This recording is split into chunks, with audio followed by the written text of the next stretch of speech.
Hi, this is Matt Hugg with Nonprofit.Courses, and I'm here with, Ash Mittal of Pivotal Solutions Consulting. and welcome to Nonprofit Startup Essentials. Stop dreaming and start doing. And you've tuned into session 2 on governance, how your board should really work. And we're going to have what I always think is a very interesting discussion on governance and what boards are about, how boards work and how boards don't work, and all sorts of things that you're going to need to know when you get yourself up and rolling as a nonprofit, or actually even before then, as you're starting to build your nonprofit organization.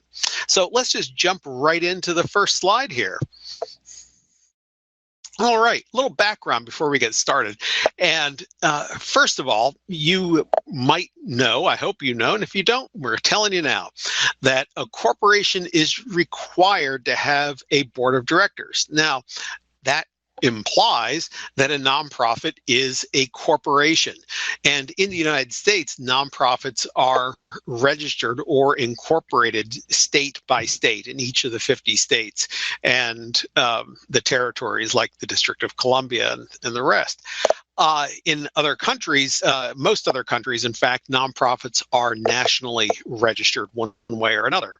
But then it even comes down to how many people you need to have on a board.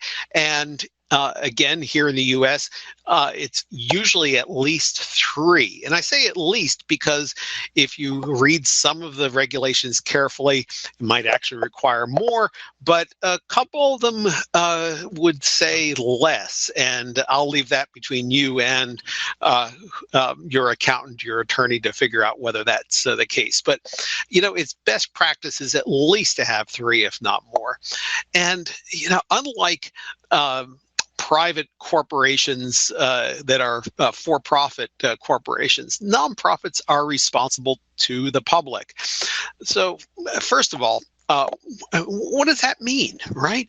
Well, that means that typically the Attorney General, wherever you are, it has standing in anything having to do with a nonprofit.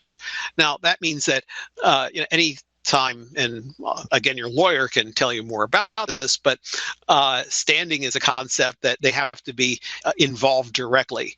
Well, nonprofits, the state is assumed to be involved directly in any nonprofit corporation, so the Attorney General represents the state, therefore has standing automatically. And the board represents the public. This is why boards, like in the university context, are called trustees. That always reminds me that they are holding that organization in trust, in the public trust. Think of it like a small t, not like a legal trust.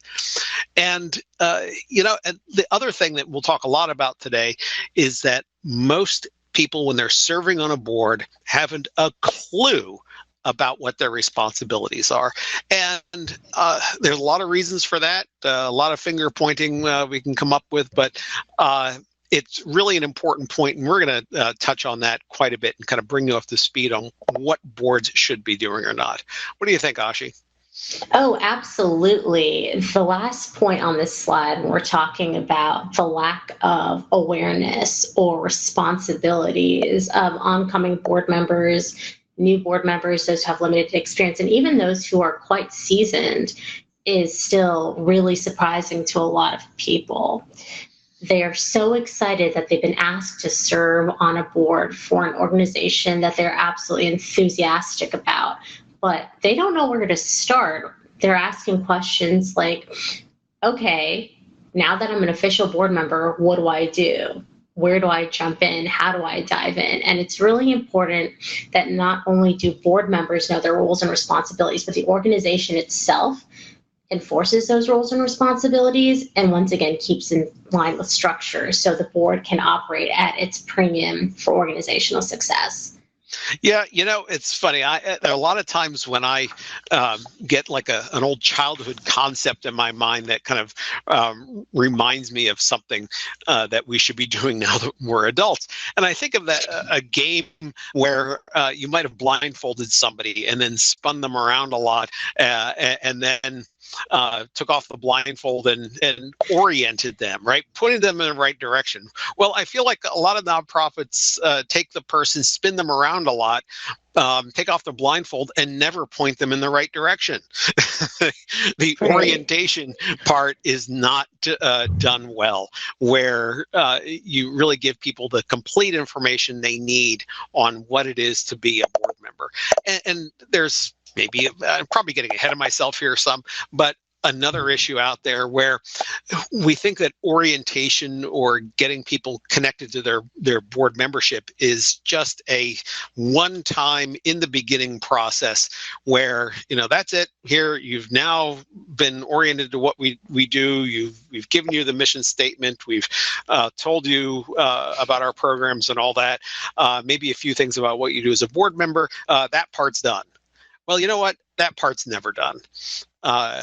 Board orientation is an ongoing process.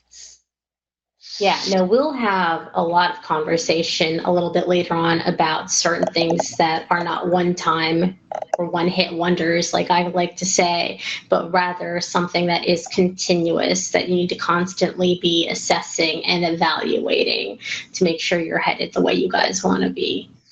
Yeah, exactly. Yep. So yeah, let's jump right into this oh so wonderful list of roles and responsibilities. So as we've mentioned before, many oncoming board members or even seasoned board members don't really know what it is to serve on the board. What are they supposed to be doing? What are they responsible for? How should they be helping? How can they be effective? And this right here is my answer to those types of questions, my top 8 board roles and responsibilities. And we'll be going through one of these in detail one at a time. But once again, this is a twofold solution, not only for board members to be aware of what they're supposed to be doing, but making sure that the staff and organizational leadership or ownership is also aware of what the board is supposed to be doing as a team effort. It's not us versus them. It's, once again, you and them working together for the organization's success. And you bring up a really good point there, because a lot of times you get in a situation where the staff or non-board volunteers might know what the board is supposed to do, and the board doesn't seem to know, and that becomes at a little accusatory, like, oh, well, they should be doing, X, Y, and Z. Well, people don't know what they should do unless you tell them. And exactly. they need to get this information in their heads, and to not just get it presented, but have it lived in their daily lives as a board member. Right. Absolutely. I could not agree more. We always come back to this conversation. Some of my clients, when I go in and I'm brought in for board governance, it's really interesting to really pretty much witness the dichotomy map between executive director and staff's perspectives and the board's perspectives. Board's saying, well, we weren't aware that we're supposed to be doing this. And the executive director is saying, what are you talking about? We've had these conversations. And it's always about, in my opinion, saying things in ways and forms in which people can understand them. Because keep in mind, as an executive director, it's your space. You're in charge of leading that organization. And board members, they have other jobs and they're not as well equipped, trained, and you need to walk them through that process.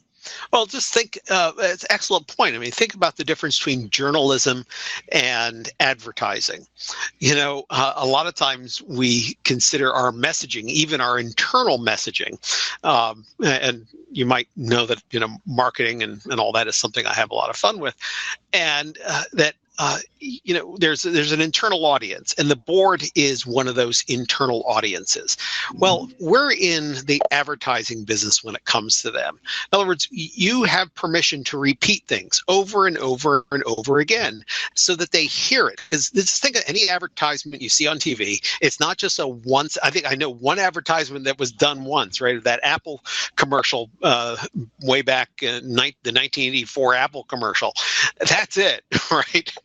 And it was notable because it was done once. But no, advertising is a repeating thing so that people get the message and understand what they're supposed to do. But journalism is, what's this next story? What's the next story? What's the next story? And that doesn't work when it comes to dealing with such an important internal constituency like your board.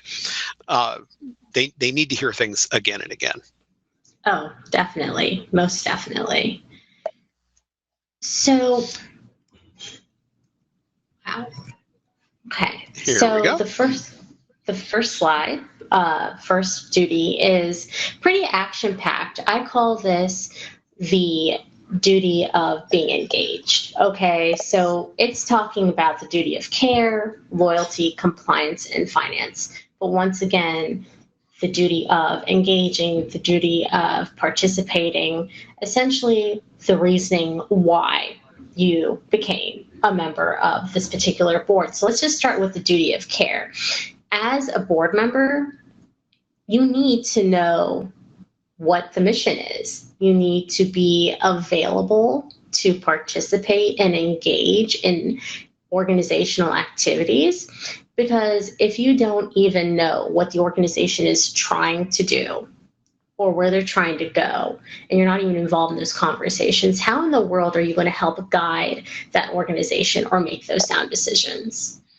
Yeah, that's right on spot. And I think the key word in that set there is engage, is being part of what they're doing, showing up to activities, being known as a presence around the organization, going out and working with people. It doesn't mean you have to be the mission, the person who is doing the mission part. I mean, if you like that and you're qualified and you're trained and all that, that's great.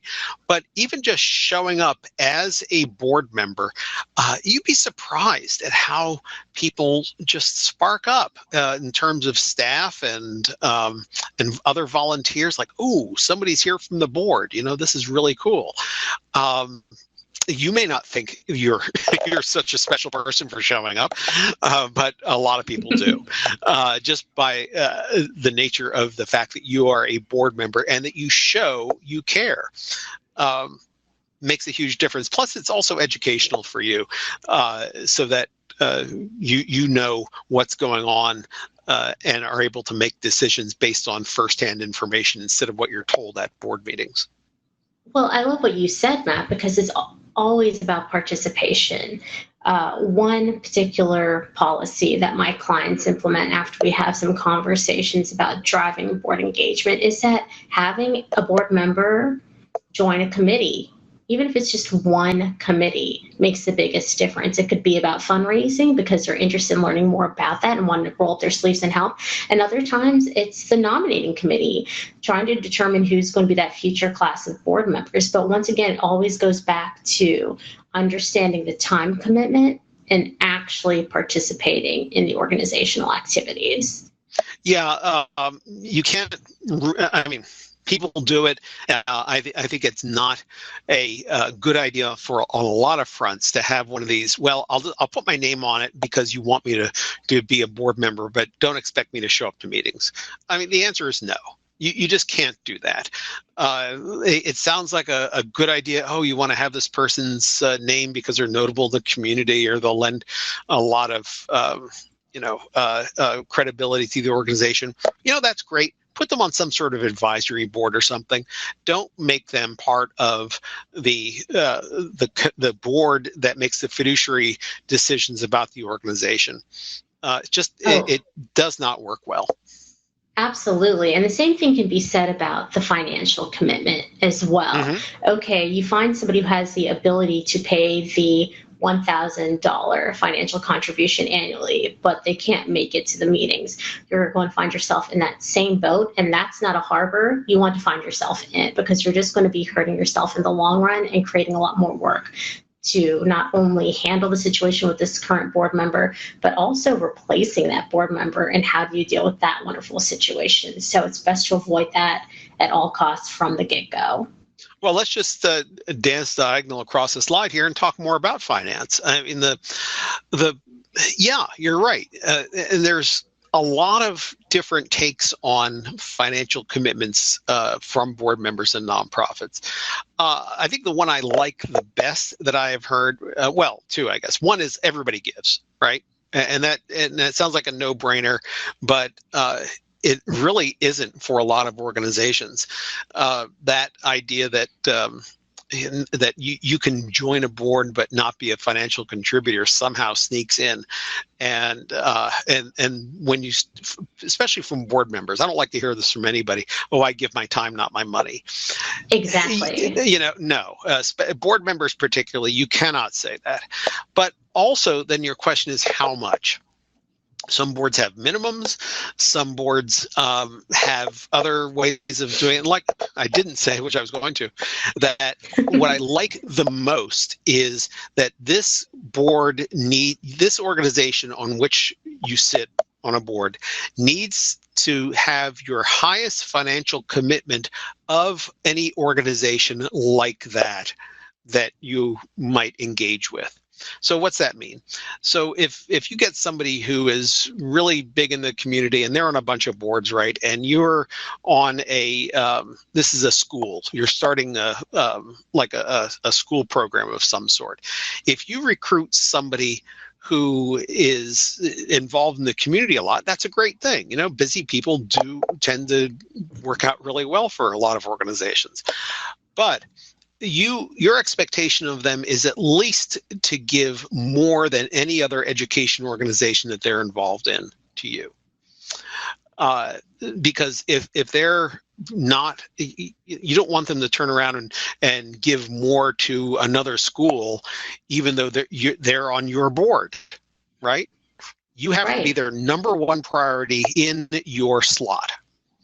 Right. And I always tell people it should sting a little bit when that amount that you're asking of them. It should be obviously going towards support of the mission, but it should sting a little bit.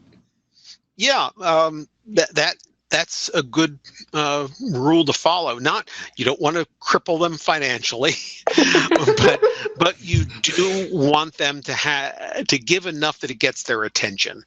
And that the people in their life know that they're making an investment. And I'm talking about their spouse. I'm talking about the people that are close to them who say, yeah, Jane's on the board and she really she's committed, and that they need to share that commitment as well. It's not just it's not a toss-off gift or a go-away kind of gift.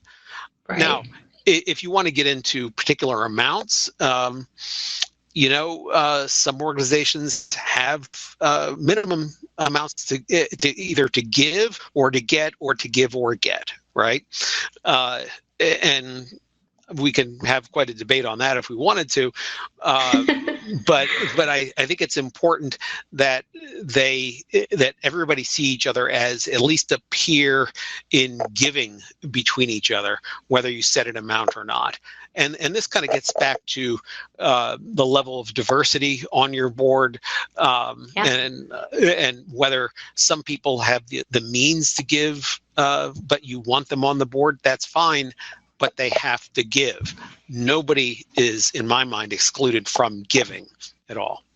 Right. And that goes back to board expectations, which we will definitely be venturing into. But I always say, look, once you've selected the amount of what you want your board members to pay, no one's saying it has to be a lump sum. People do monthly, quarterly breakdowns. And there are also situations, I personally have a client that I'm working with right now where this has been a hot topic of debate for the last month at executive committee, at nominating committee, at the general board meeting, even the advisory board meeting, where it's a conversation of, do we ask for a minimum amount of, hypothetically, something along the lines of $25, and then we ask them to make an annual gift of $100 or $500, and they slowly and continuously give to the organization through various means or through various times of the year. But once again, by the end of the fiscal year, it's X amount of dollars that every single board member should be contributing. So it doesn't have to be a one lump fee Yeah, annually. that's a very good So, point. Because a lot of people, particularly these days, when you do so many things, say by credit card and you pay monthly, whether it's your Amazon Prime subscription or your mortgage or whatever it is, right? People tend to be used to that. There's no reason why their charitable giving can't be on that same level, that they right. just pay it a small bit over time. It's much more manageable, and honestly, from a fundraising point of view, you get a lot more money when you break it down into small parts for people as opposed to trying to get one big sum. The other thing too is that you can um, make it like a little mini campaign where you have an overall goal, and like any campaigns, there's a number of people who are going to give at the top of that bell curve, at the one end of it, and then a lot of people in the middle, and other people at the tail, and that's okay. You can have a person or a couple of people go around and solicit all um, the board members, just like a little campaign, and have a scale of gifts and all this. That works out very well. Yeah, and it's definitely a newer, more unique idea that hasn't been done. So I can see that working out in so many different ways. So you might want to, test out and see what fits. Because once again, the board is responsible for the fiscal situation of the organization. And the best way to get that up and off the ground is by looking on the inside and working your way out. And that starts with the board, Yep. right? Right, because nobody should. I like to tell people nobody's responsible for paying for your fun. Now, whether they consider the being on a board of a nonprofit as fun, we can have that discussion. But in effect, unless they make their own gifts up front, nobody else will be or should be. And now we've talked about the income part, but then there's there's what you do with the money part and how it's spent and accounted for at the end. And those are the other important parts of this finance section here on board responsibility, because how people spend the money that is given this is what the public looks at when something goes wrong as well. Who spent the money? Where did the money go? How, did it go in the pocket of somebody it shouldn't have?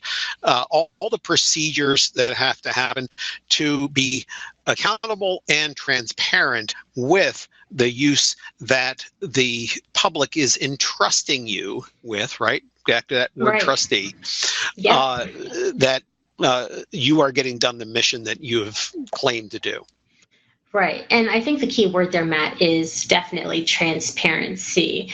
And you hit up several things that were really important. Okay. So we're talking about creating procedures to be financially and fiscally responsible as well as transparent. So we're talking about the board being responsible for creating things such as the annual budget, monitoring those financial statements. They're also responsible for creating and help implementing that fundraising plan. That all ties into the duty of finance, all really crucial things that the public will be examining with a fine-tooth comb, especially these days with, unfortunately, the number of scammers out there, the number of unfortunate, deceitful plans, creating 501c3s, fictitiously EIN numbers. I mean, that's even a situation now. And I always tell people, look, when you're looking at a GoFundMe page or a fake website and you're not sure, go to the IRS website. Look up the name, go to Open 990s, look up the name, see if there's an EIN, because that's how you'll be able to determine whether or not this is a legitimate organization that is fitting within government compliance, or if it's just you potentially falling into a pitfall or a trap. Reading financial statements is few people's fun. It's not where they want to be. That makes it even more important, because what often will happen is an organization, a board, will kind of skim over things like that, thinking that somebody on the board is paying attention to it.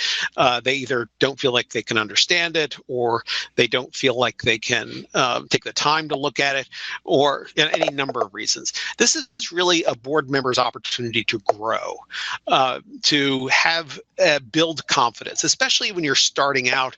You might have people on your board that just they're not numbers people, or they didn't become an accountant for a reason, right? But they still need to understand how the money's spent and where it's being spent. And so you're taking time with them on that is not only important for your organization, but it could really be a growth opportunity for the person on the board. And they come out saying, wow, this isn't as hard as I thought, or gosh, now I get it. And they start, and you might even create a monster and have them start questioning you, which is good. That's not a problem, because that's just your opportunity to show that you're doing the right thing.